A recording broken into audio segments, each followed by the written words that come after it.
Barnsley's answer to Andre Previn. Mr. Les Dawson.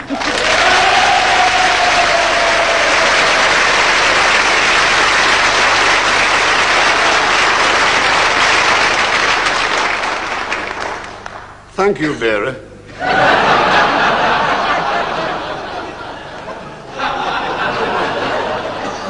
Instead of my usual composition on a symphonic vein, I should like to play Songs of Yesteryear. If you feel like joining in, do so, but it's third-party fire and risk.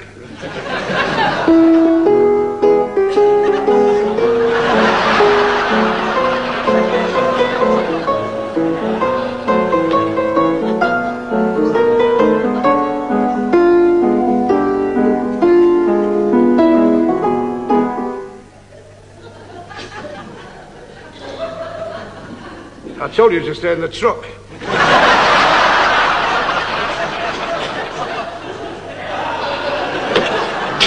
Your fan club has just arrived. They packed the tandem. That's what I love about your show. You're a laugh an hour, Shirley. That's one more than you, pal.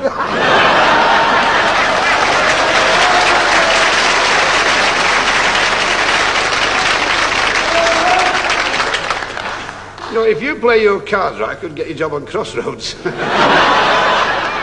As a cleaner. I can be hurt, Shirley. After all, I'm just a man. Yes, you are. Just. No, but, I mean, you seem a bit down in the mouth. I mean, what's the trouble? No. Well, I'm glad you noticed that I'm not my usually ebullient self. I never slept a wink last night, Shirley. I kept getting this hideous recurrent nightmare that the mother-in-law was chasing me with a crocodile on a lead down the banks of the Nile. I was wearing nothing but a pith helmet and Gannick spats. I could smell the hot, rancid breath on the back of my neck. I could hear those great jaws snapping in anger. I could almost see those great yellow eyes full of primeval hatred devouring me. Oh, how terrible. That's nothing. Wait till I tell you about the crocodile. I couldn't take much more. I went to see the doctor. I walked into his surgery. I said, "Can you help me out?" He said, "Yes, miss. Where did you come in?"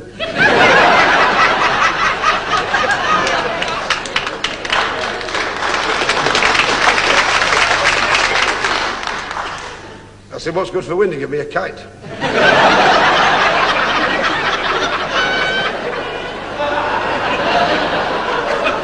You see, the trouble is, he's very old-fashioned. When he gives you an injection, you have to bite on a bullet.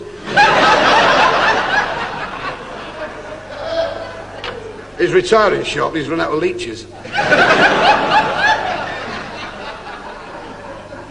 If you don't mind me saying so, Shirley, I'm so envious of you in so many ways. Your success has reached its absolute apex. Do you know that my career's going downhill faster than a rabbit that's just had a promise?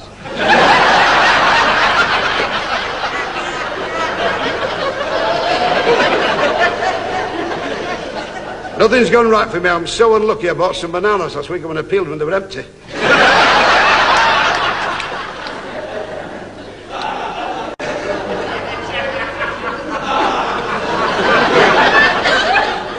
Do you know, I invested a lot of money last year in a company that made cotton floral bonnets, and now the government's cancelled Easter. I'm so far behind with the rent, the arrears are ticked off in the doomsday book. My furniture's been thrown on the street so often I've had the loose covers made to match the pavements. If that wasn't bad enough, after 15 years of complete bliss, the wife ran away with the fella next door. Oh, and I do miss him. Do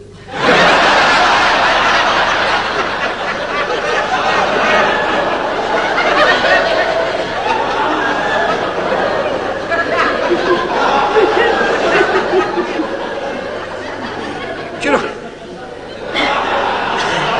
I've reached the stage, Shirley, where I can't concentrate on anything. I can't even look at the contract for this show. It brings tears to my eyes. I can't concentrate. I just sit there and I just daydream all the time that I'm playing cricket for England in Australia. Have you tried thinking about girls? What, miss me turn to bat?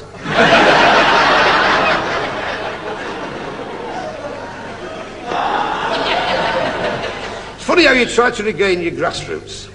You know, you came from Cardiff when you worked on the docks. And you always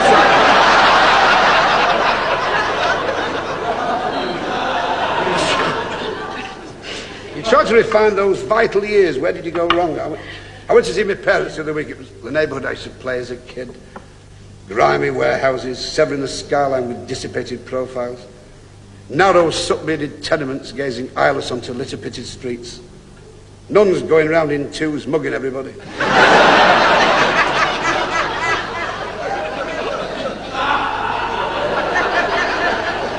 And I thought to myself, by God, Weybridge has changed.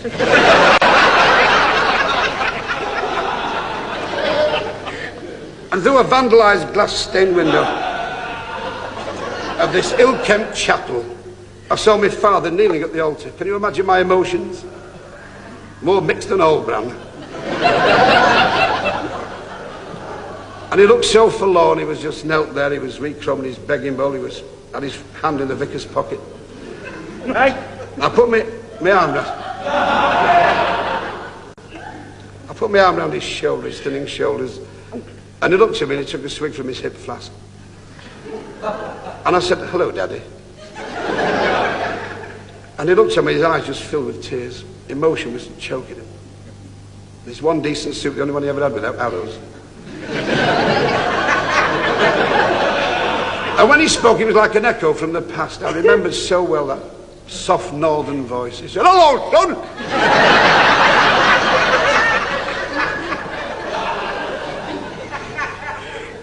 I said, "What are you doing here of all places?" He was never a religious man, you know. He was an atheist for years, but he was getting no holidays.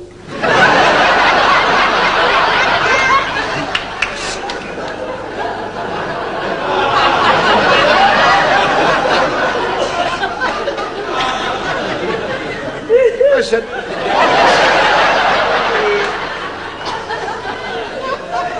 Oh, I must cheer up.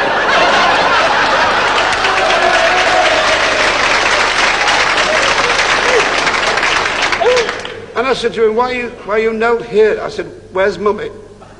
And he looked at me and said, and he pointed heavenwards with a soiled digit.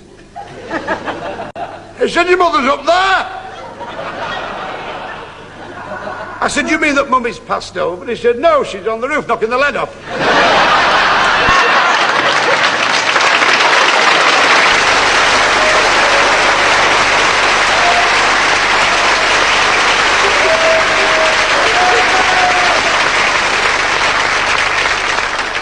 Tell me, Shirley, what number are you going to sing? Well, Yellowbird.